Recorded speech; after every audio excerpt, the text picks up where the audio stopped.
Hi, I'm Hans Huber. I'm a current freshman, intended finance major, and I'm here a member of the men's lacrosse team at Bucknell. From age roughly 7 to 14, I was a competitive snowboarder, but now I'm a lacrosse player.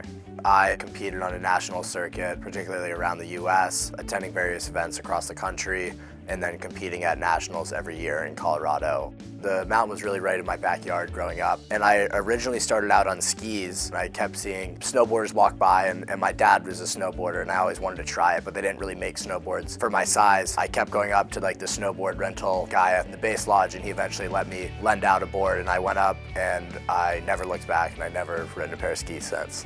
I was a part of a ski and snowboard club at the mountain, and I just did it casually for fun, just an activity to do in the weekends. And then eventually other kids in the club were competing. The coach was like, you should come try it out. And I was only 7 at the time. My parents were like, sure, we'll see, we don't want to push them too hard. And then I went to my first competition, ended up doing really well, and I just fell in love with it.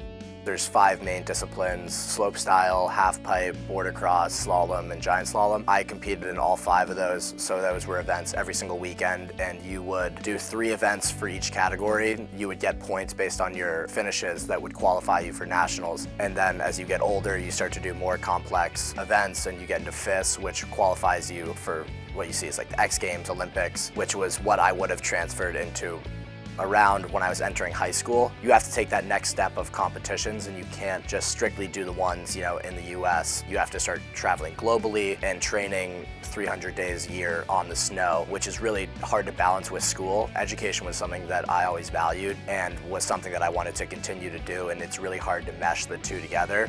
So I decided around high school I was going to go to Holderness, which is a boarding school in New Hampshire that afforded me the ability to snowboard while still maintaining a high level of academics. And I ended up getting to Holderness, and all of my friends and the kids in my dorm were carrying around their lacrosse sticks. And I was like, I always played lacrosse, but I was never too serious about it. I would always come back after nationals in April and just pick up my stick and jump in with the team. They kind of were like, yo, come with us. And I reluctantly agreed, and I started to put a little bit more effort in. I was like, I kind of like this lacrosse thing, and it just really went from there.